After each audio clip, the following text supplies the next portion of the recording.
خوب اعوذ باللہ من الشیطان الرجیم بسم اللہ الرحمن الرحیم الحمد للہ رب العالمین وصلی اللہ علی محمد وآلہ الطاہرین اللہم صلی علی محمد وآلہ محمد وعجل فرجہم۔ چلے بحث یہ چل رہی تھی کہ کیا ملأ اعلیٰ سے مادہ سفلی کو ربط دیا جا سکتا ہے؟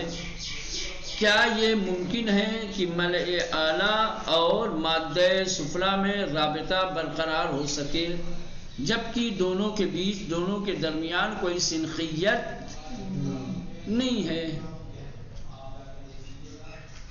جبکہ رابطے اور مربوط کے لیے سنخیت کا ہونا شرط ہے؟ اذا فات الشرط فات المشروط، جب سنخیت ہی نہیں ہے اور رابطے اور مربوط کے لیے سنخیت کا ہونا شرط ہے تو کہاں سے رابطہ ہو پائے گا؟ چلیں یہ ایک سوال تھا، ٹھیک، اور اسی کے ضمن میں ایک دوسرا سوال بھی تھا بہرصورت۔ تو یہ پہلا جو سوال تھا اس کے اوپر گفتگو ہو رہی تھی، تو کہہ رہے ہیں کہ بعض ایسے علماء اور دانشمند کہ جو غرب زدہ ہیں، جو مغربی فکر رکھتے ہیں، ٹھیک، جو مسلمان ہو گئے، مسلمان ہونے کے بعد انہوں نے سوچا کہ لاؤ کچھ دین اسلام کی خدمت کر دیتے ہیں، اب کلام الہی کی تفسیر کرنے لگے، ٹھیک، تو ظاہر سی بات ہے تفسیر لکھنے کے لیے انسان کو منابع کی ضرورت ہوگی، تو ان لوگوں نے کیا کیا کہ منابع میں سے ایسے منابع کا انتخاب کیا کہ جو منابع قابل قبول نہیں تھے، قابل اطمینان نہیں تھے، قابل وثوق نہیں تھے، خود تحریف شدہ تھے، جن میں خود تحقیق کی ضرورت ہے۔ جس کتاب میں خود تحقیق کی ضرورت ہو اسی کو ماخذ تحقیق قرار دیا جائے، منبع تحقیق قرار دیا جائے تو کیا ہوگا نتیجہ؟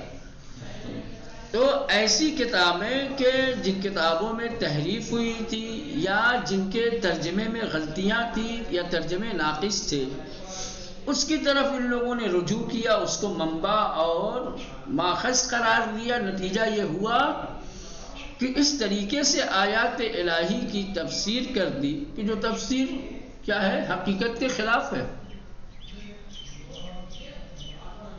ٹھیک، اور پھر اسی لیے انہوں نے اس طریقے کا نظریہ اور اس طریقے کی فکر پیش کی کہ وحی کا مطلب یہ نہیں ہے کہ آسمان سے کوئی فرشتہ نازل ہو زمین پر جو حامل پیام الہی ہو، ادھر سے لے کے آیا ہو اور ادھر آ کر کے نبی کو دے دیا ہو، نا، کہ وحی کا مطلب یہ ہے کہ انبیاء علیہ السلام کے باطن اور درون میں جو باتیں تھیں انہی باتوں کو انہوں نے ظاہر کیا، اندر سے باہر جو بات لے کے چلے آئے وہی ہے،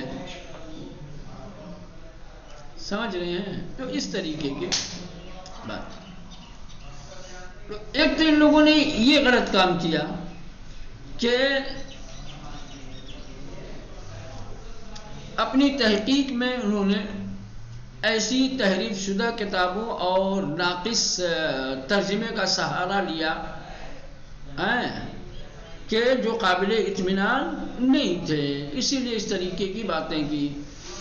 دوسری بڑی غلطی جو ان لوگوں نے یہ کی کہ انسان کو ایک مادی موجود فرض کیا، کہا کہ انسان ایک موجود مادی ہے،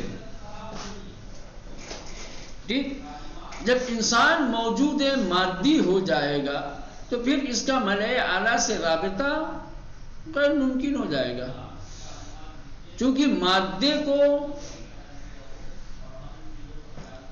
مشکل نہیں، ناممکن ہے کہ مادے کو مجرد سے ملایا جا سکے۔ جو چیز مادہ محض ہو وہ کبھی مجرد محض سے رابطہ نہیں برقرار کر سکتا، کیونکہ سنخیت پھر دونوں کی الگ الگ ہو جائے گی۔ تو ان لوگوں نے کیا کیا، انسان کو ایک موجود مادی فرض کر لیا، جب انسان کو موجود مادی فرض کر لیا تو پھر ملے اعلیٰ جو مجرد محض ہے، اس کا رابطہ اس کے ساتھ ہو ہی نہیں سکتا. لہذا ان لوگوں نے یہ کہہ دیا کہ ممکن نہیں ہے کہ انسان اور ملے اعلیٰ کے بیچ درمیان کوئی رابطہ برقرار ہو سکے، جبکہ ایسا نہیں ہے. انسان مادہ محض نہیں ہے. انسان کے اندر دو چیزیں ہیں، دو چیزوں سے مل کر کے انسان وجود میں آیا ہے. ایک جسم ہے اور ایک روح ہے. انسان کا جسم مادہ ہے، اس کی روح مادہ نہیں ہے. تو گویا انسان کے اندر دو پہلو رکھتا ہے، دو رخ رکھتا ہے، ایک مادی اور ایک معنوی اور روحانی. مادی رخ سے، مادی جہت سے تو رابطہ ممکن نہیں ہے، لیکن جو روحانی اور معنوی پہلو رکھتا ہے انسان، اس کے ذریعے سے تو ملے اعلیٰ سے رابطہ برقرار کر ہی سکتا ہے. یہ تو بھی گزشتہ کل کے سبق کا خلاصہ تھا. اب اس کے بارے میں در بیان بعد ملکوتی انسان مولوی عارف بلند آوازیں میں گوید. کہہ رہے ہیں کہ انسان کے اندر ایک ملکوتی پہلو بھی پایا جاتا ہے. انسان کے اندر ایک ملکوتی پہلو بھی پایا جاتا ہے، جس کو عارف اور بلند فکر رکھنے والے مولوی نے اس کے بارے میں کہا ہے کہ من ملک بودم و فردوس بری جایم بود، آدم آباد درین دیر خراب آبادم. ٹھیک، یہ کہا کہ میں من ملک بودم، میں تو ایک فرشتہ تھا، وہ فردوس بری جایم بود، بہشت اور جنت میرا مقام تھا، میرا مسکن تھا. آدم آباد درین دیر خراب آبادم. تو آدم ہمیں یہاں لے کے چلے آئے اور آ کر کے آج ہم خرابے میں آباد ہو گئے ہیں.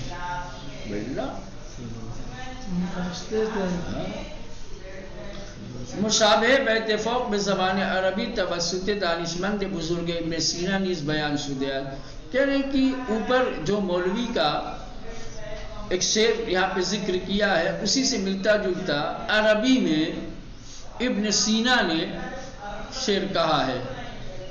حبت الیک من المحل الارفع ورقاء ذات تعزز وتمنع. سمجھ رہے ہیں؟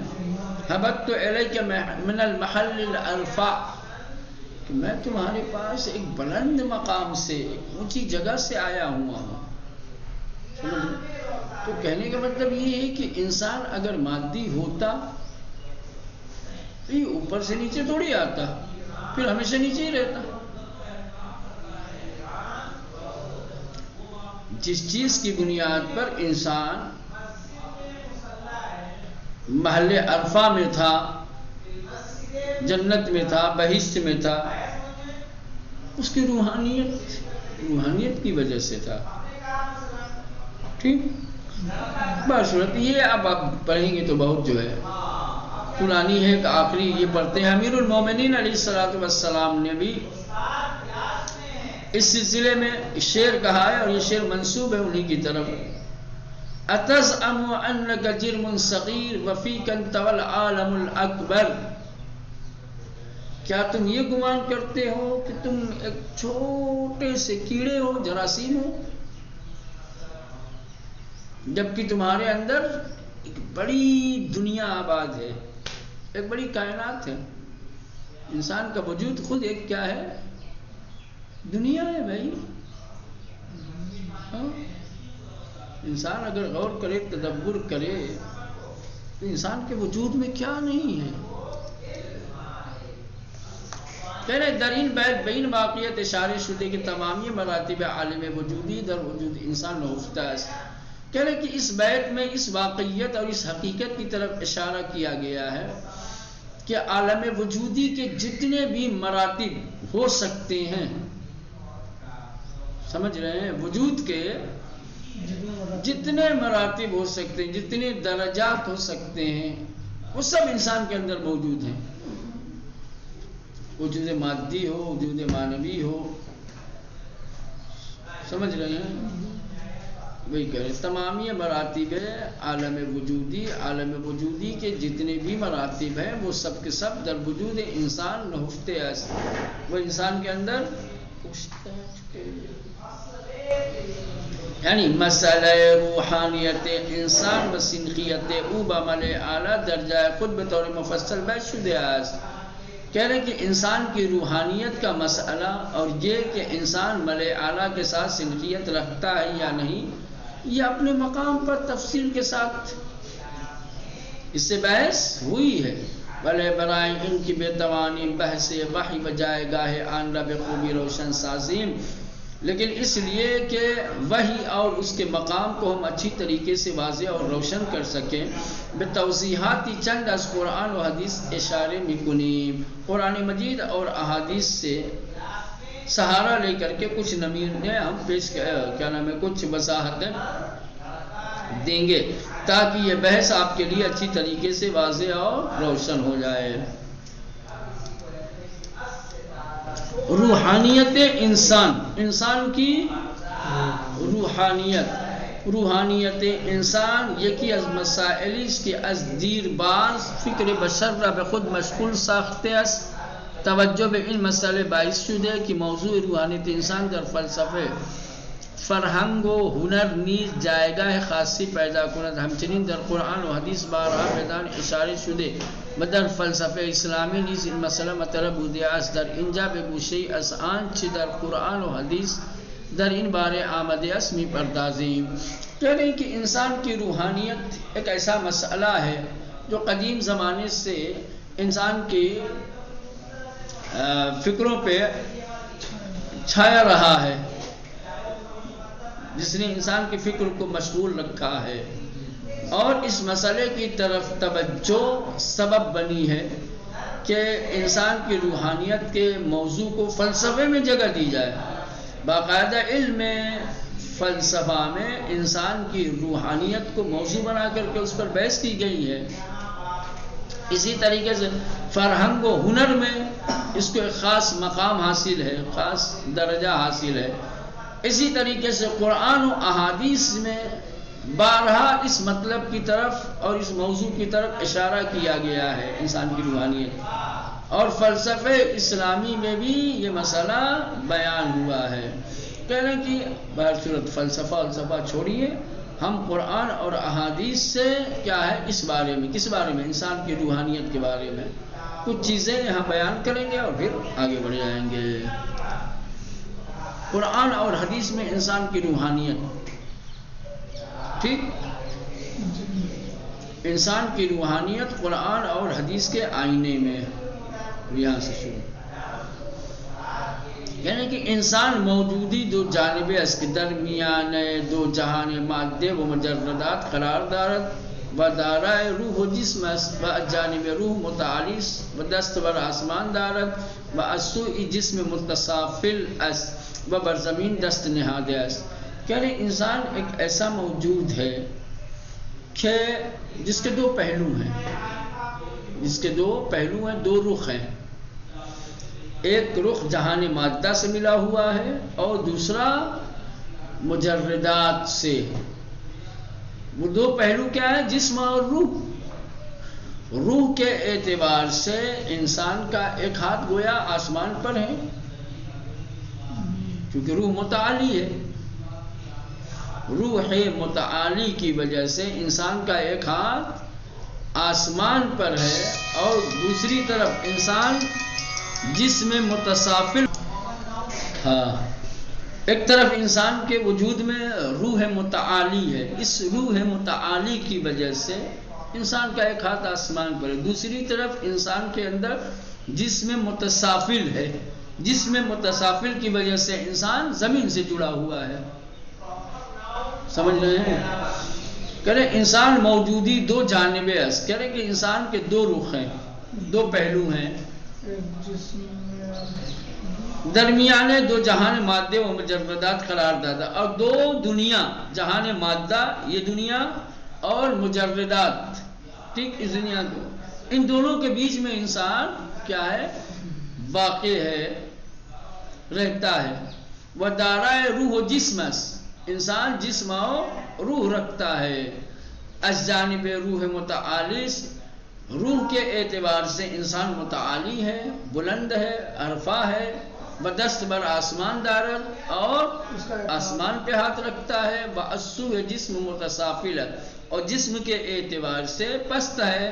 وہ بر زمین دست نہادہ، زمین پر یوں ڈی رہا ہے.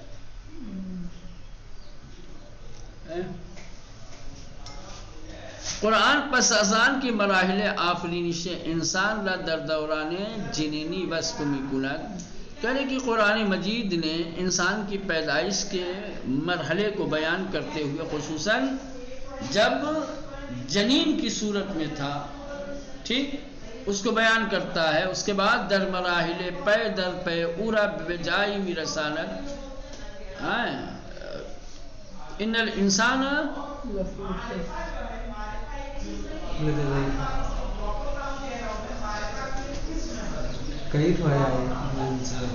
انا خلقنا الانسان من سلالة من طین وخلقناه في قرار مكين. خوب، ثم خلقنا النطفة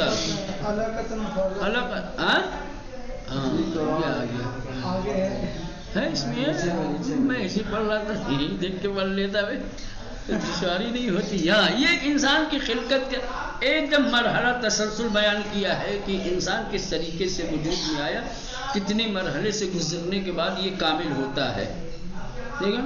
وَلَقَدْ خَلَقْنَا الْإِنسَانَ مِنْ سُلَالَةٍ مِنْ طِينٍ، ایک کھنکتی ہوئی مٹی سے پیدا کیا. ثُمَّ جَعَلْنَاهُ نُطْفَةً فِي قَرَارٍ مَكِينٍ، پھر ہم نے اس کو نطفہ بنایا. ثُمَّ خَلَقْنَا النُّطْفَةَ عَلَقَةً، پھر نطفے کو علقہ بنایا، گوشت کا لوتھڑا. فَخَلَقْنَا الْعَلَقَةَ مُضْغَةً، ٹھیک. پہلے تو مثلا کہ یہ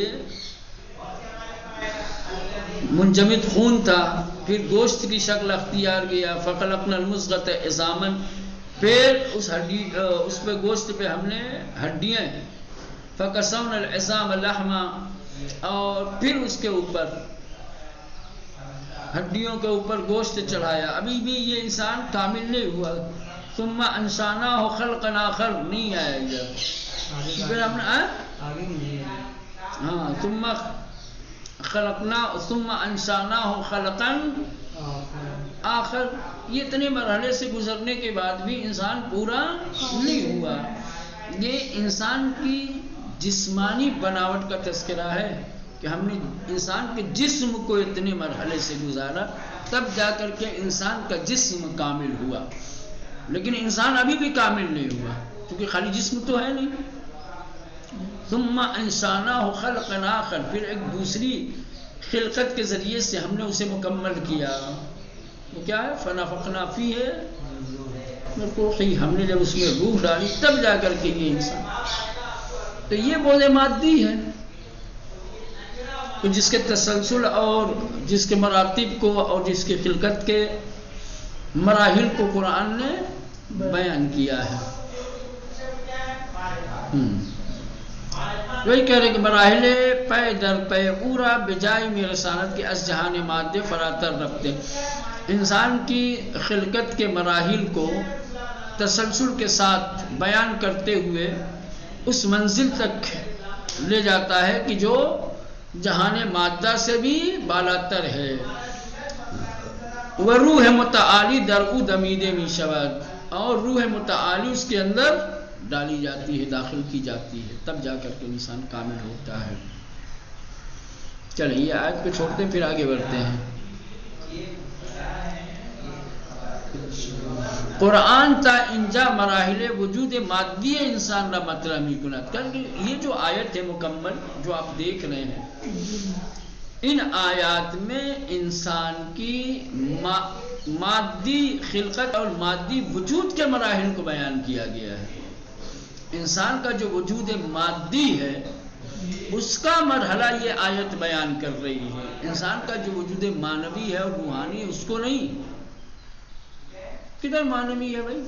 اگر تو وہی ہے، نطفہ تھا، پھر اس کو جو ہے خون میں تبدیل ہوا، پھر منجمد خون ہوا، پھر گوشت کا لوتھڑا بنا، پھر ہڈی بنی، پھر اس پر ہڈیوں پہ پھر گوشت چڑھایا. یہ کیا ہے؟ انسان کے وجود مادی کے مراحل ہیں.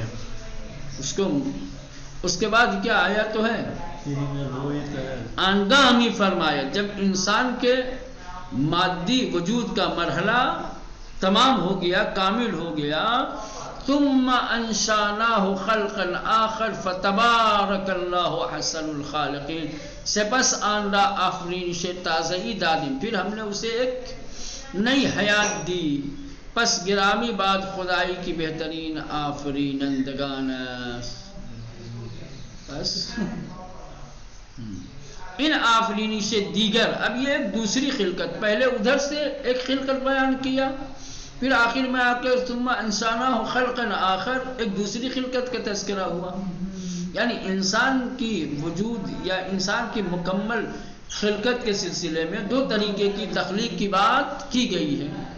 ایک انسان کے وجود مادی کی تخلیق ہے جو نطفے سے شروع ہوتا ہے اور آ کر کے فکسوناہ عظامن پہ ختم ہوتا ہے نا، اور پھر ثم انشاناہ خلقا آخر، یہ انسان کی خلقت کا ایک دوسرا مرحلہ ہے جس کا تعلق انسان کے وجود مادی سے نہیں ہے، ٹھیک ہے، بلکہ ان آفرینی سے دیگر، یہ جو دوسری خلقت ہے جس کے ذریعے سے انسان کامل ہوتا ہے، ہمون روح ہے انسان اس، وہ کیا ہے انسان کی کہ پس از گزشتے 4 ماہ دوران جنین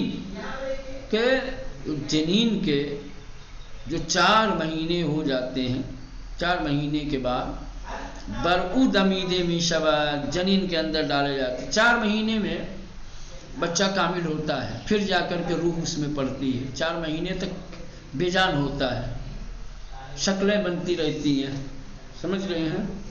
پھر ایک نطفہ ہوتا ہے، گندیدہ پانی، سمجھ رہے ہو، پھر وہ منجمد گوشت کی شکل اختیار کرتا ہے، ایک منجمد خون جمع ہوا خون جیسا ہوتا ہے، پھر اللہ ہڈیاں بناتا ہے، پھر ہڈیوں کے اوپر گوشت چڑھاتا ہے.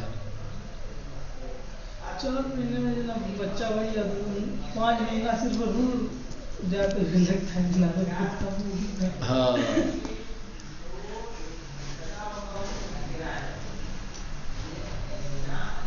4 مہینے نہیں کام ہوتا ہے. 4 مہینے سچی 4 مہینے میں نہیں بنتا نہ. 4 مہینے میں بچہ ابھی ایک دم مکمل سب کچھ نہیں ہوا ہوتا ہے، لیکن 4 مہینے میں اس قابل ہوتا ہے کہ اس میں روح ڈالی جائے. اچھا ہاں ہو سکتا ہے. 4 مہینے کے بعد اس کے اندر روح پڑتی ہے، یہ کہنا سمجھ رہے ہو. 4 مہینے کے بعد، اسی لیے 4 مہینے سے پہلے بچہ ماں کے شکم میں حرکت کرتا ہے تو باقاعدہ طور پہ محسوس ہوتا ہے، کبھی کبھی تو باقاعدہ نظر آتا ہے، دکھتا ہے، کروٹیں لیتا ہے، بدلتا ہے ادھر، تو باقاعدہ طور پہ 4 مہینے کے بعد جب روح آ جاتی، روح سے 4 مہینے سے پہلے نہیں پتہ چلے گا. در آیت دیگری نیز بے ان 2 مرحلے آفرینی اشارے شدہ. یہ تو ایک آیت ہم نے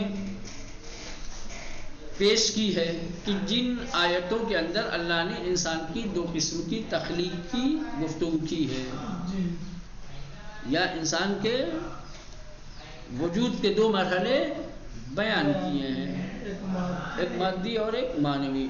اس کے علاوہ دوسری بھی آیتیں ہیں جن آیتوں میں انسان کی آفرینش کی اور خلقت کے مراحل کی طرف اشارہ کیا گیا ہے.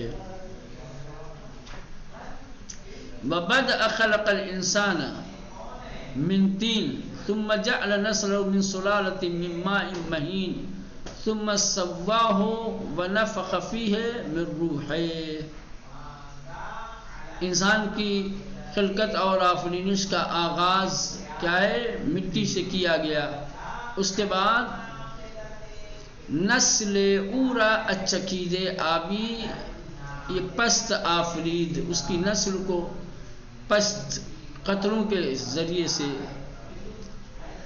پیدا کیا، سپس اندام اورا موزون صاف، پھر اس کے جسم کو کامل کیا، بنایا، ترتیب دیا، وَأَزْرُوحِ خِیس دَرْوَ دَمید، اور پھر اپنی روح کو اس کے اندر نقطے جالب در این آیه آن است که روح دمیده شده در انسان از سنخ عالم ملکوت معرفی می شود. کہہ رہے ہیں کہ جو نقطہ قابل توجہ ہے، جو بات قابل اہمیت وہ یہ ہے کہ آیہ کریمہ میں جس روح کے پھونکے جانے کی بات ہو رہی ہے، وہ روح جو انسان کے اندر ڈالی گئی ہے اس کا تعلق عالم ملکوت سے ہے، اس کی سنخیت عالم ملکوت سے ہے، اس کے اندر تناسب جو ہے وہ عالم ملکوت کا ہے. اسی لیے کہا من روحہی، خود خدا نے اپنی طرف نسبت دی ہے. جسم کو کہیں پر بھی اللہ نے اپنی طرف منسوب نہیں کیا ہے، لیکن روح کی نسبت اللہ نے اپنی طرف دیا ہے. وَنَفَخْتُ فِيهِ مِن رُوحِي، یہ روح کا خالق کو اپنی طرف نسبت دینا یہ خود بتاتا ہے اور ظاہر کرتا ہے کہ روح کا تعلق مادیات سے نہیں ہے، روح سنخ مادیات سے نہیں ہے. انسان کا جسم تو ہے سنخ مادیات سے، لیکن روح سنخ مادیات سے نہیں. تو جب جسم سنخ مادیات سے ہے تو جسمانی طور پر ملائے اعلیٰ سے رابطہ برقرار نہیں کیا جا سکتا، لیکن روح جس کے اندر کیا ہے، سنخیت ہے کس کی؟ ہاں؟